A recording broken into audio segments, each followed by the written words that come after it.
Okay, good evening po sa inyong lahat. Tonight, tatry natin bumuo ng um, 6.4 volts na battery. Tapos ang capacity ng ano is 15 Ah. 15 Ah. So that means dalawang series na battery, tapos tatlo yung parallel. Okay? So okay, ang mga materials na gagamitin natin muna is unang-una ay yung battery holder, battery na 32650 na ang capacity nito is 5.5 to 5.5 3.2 volts. Okay, so ito, kapag siniris natin yan, yung dalawa na yan, ang volt ng bawat isa is mapa-plus. Ibig sabihin, ma-add yan. So 3.2 times 2 magiging 6.4. Tapos ang AH naman niya mare-retain. Ibig sabihin kung 5.5 to or kung 5 to or 5 to, so magiging 5 pa rin. Okay? So magiging bali tatlong series ang gagawin natin. So ayusin ko muna dito sa battery holder para mas madaling maintindihan. Okay. Nga pala, para po to sa mga baguhan na tulad ko. Yung mga expert yan, alam kong kabisado nyo na to kahit nakapikit kayo. So yan, ayusin muna natin. Okay, para makabuo tayo ng 3S na ayan, 3 series. Ayan, 3 series kasi para maka 3 parallel 2 series, 3 parallel para makabuo tayo ng 15 Ah, 2 series para makabuo tayo ng 6.4 volts. So yun nga, tama. So yan, so ilalagay natin. So mapapansin nyo, ito yung positive. Check muna natin yung check muna natin yung capacity ng check muna natin yung capacity ng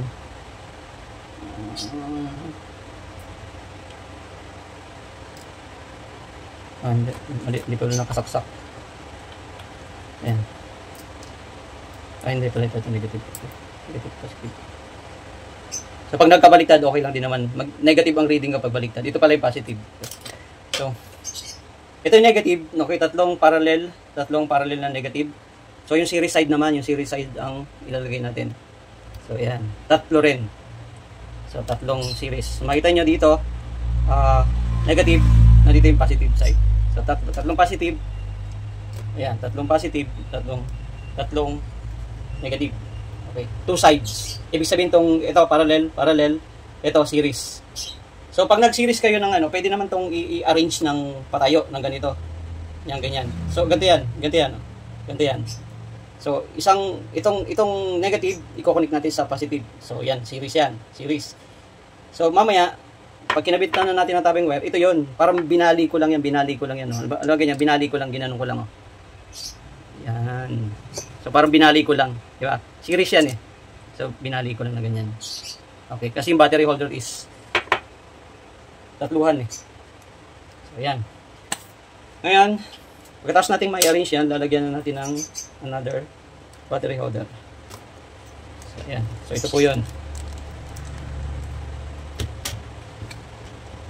Lalagyan na natin ngayon ng tabbing wire.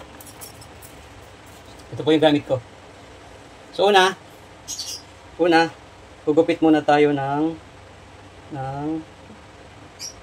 lalagyan natin ng ganito kasi series nga na tatlong series eh. So gugupit muna tayo.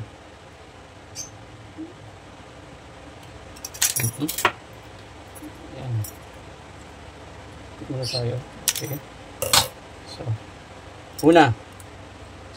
yun ang una. Lalagyan natin ng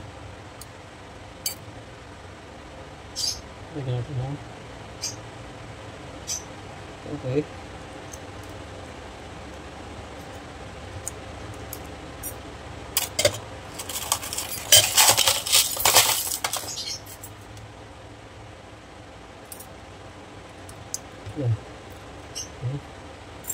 Tapos ito. So, yan. So hindi siya pantay kasi mas mataas yung mas mataas dito kaysa dito sa kabila. Okay lang 'yun, walang problema doon. So, pangalawa. Okay. Ganun pa rin. Gupit. So, yan po. Kasi kailangan natin ng tatlong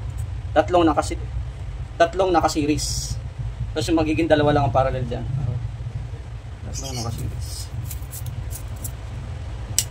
So, tandaan nyo, kapag siniris nyo, yung dalawang battery, ibig sabihin nun, yung voltage nya, na-add. Kapag, at yung AH nya, is, nare-retain. Pag naka-parallel naman, yung voltage nya, nare-retain, yung AH nya, na-add. Parang ganun lang, vice versa lang. May formula to eh.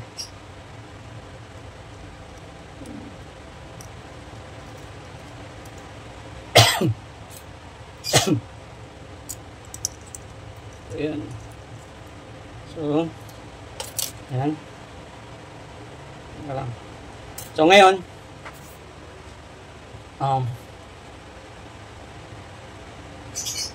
since na naka-series yan,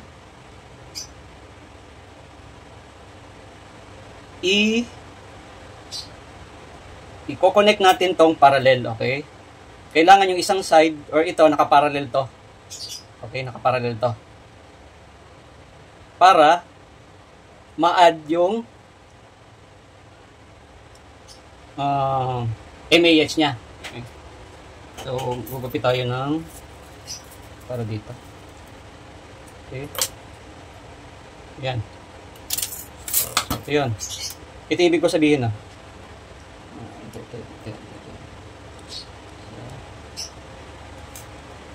Ito. Dapat ang kalabasan nito ay 6 volts. 6.4 volts. Tapos, ang capacity niya is 15 AH. Okay. Pwede na itong pwede itong gawing power bank or para sa mga LED light na pang 6 volts. Ayan. So,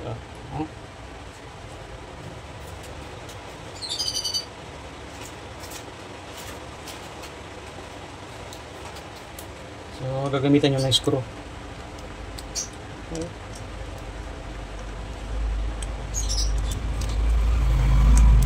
Sundan nyo lang po ito kapag gusto nyo mag DIY na ganito. Sundan nyo lang po. Pag nasanay na kayo dito, kahit anong capacity ng battery, kaya nyo nang gumawa. Tapos yung pagkakabit ng mga BMS, yan, ipapakita ko rin kung paano pagkabit ng BMS. Yung mga BMS na depende sa mga capacity ng kung ilang series, tapos kung ano yung capacity. So, yun po yung lahat po ito nabibili lang sa online. So, kaya, imbes na magpagawa kayo sa pwede nyo i-DIY, matututo pa kayo. So, ayan. Ayan po yun. Okay? So, na siya, naka-series parallel na siya dito. Okay? Naka-series na siya dito. Naka-series na siya dito. Okay? Ngayon, wiring natin, lalagyan natin ng tabing wire itong kabila. Paano naman ang tabing wire nito? Siyempre, hindi nakamukha nung, kasi kumbaga ito na yung ito na yung pinaka, ito na yung top and bottom niya eh. Top and bottom, parang ganito yan Ayan di ba kanina, pinakita ko na yan naka-series. So ito naman, itong kabilang dulo, parang lumalabas, ito yon, top and bottom. So ito, top and bottom. Negative, positive, parang negative, positive, parang ganun. Yan, negative, positive. So ito lang, parang binaluktot nga lang kasi ito. Parang katulad nito. Ayan, ayan, papakita ko sa inyo. Binaluktot. So yan, ayan na yan, di ba? So ang lalagyan nyo lang dyan, ipaparallel nyo ngayon, itong ito, kasi connected na yung sa babae, connected na lahat yan. So ipaparallel nyo ngayon ito. Ito, yan. Okay? So lagyan natin para madaling maintindihan. Ayan, madali lang gumawa ng ganito.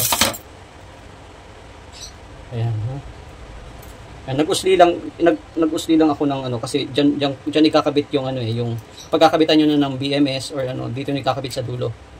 So dito, yan.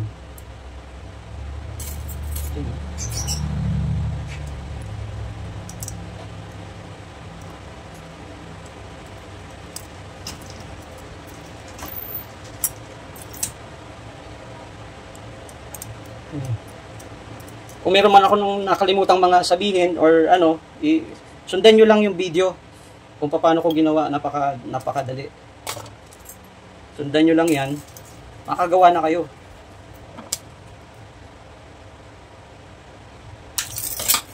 Ayan. Ayan, diba?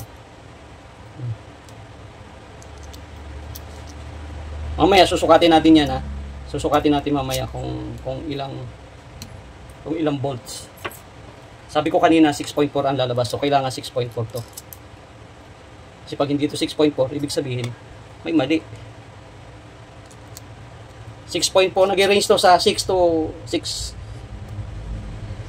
6.4 to 6.4 to 6.5 yata. Basta nasa 6 volts, yun ang pinakaano niya. Pag kinabitan ko na to ng ano, papakita ko rin yung video. Pag kinabitan ko na ng BMS. So, ayan. Kailangan mahigpit ang pagkaka. So, ayan. Okay. So, tapos na yung paglagay natin ng tabbing wire. Ayan, di ba? So, ayan. Okay. Check na natin. Pag check natin, dito na natin. Positive, negative. Ayan, positive, negative. So, ito yung ano, yan. So, check natin. Okay. Dito natin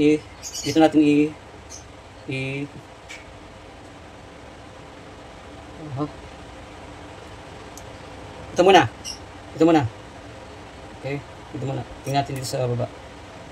Dito sa baba. Sige, dito na. Okay, ayan. 6 point. Ibig sabihin, baliktad. Baliktad. Ayan. So, ayan yung reading nakita nyo. 6.69 volts. Kasi nag-range yan sa 6 point, minsan kasi 6.25, 6.3, kaya nagiging 6.69 volts. Pero ang pinakano niya ni 6 volts yan. So, 6.69 volts. So, yan po. Ibig sabihin, full charge po siya. Ibig sabihin, tama yung connection natin. So, ayan. Ayan, kapag ito ang inano ko, ayan, 3.34, di ba? Sabi ko sa inyo kanina, minsan 3.25 yan, 3.3, 3.35 yan. Tapos, pag dito mo naman inano, magiging, hindi. Ganon din yan. Kasi pareho kasing ano eh. Ayan, positive, negative. Ayan.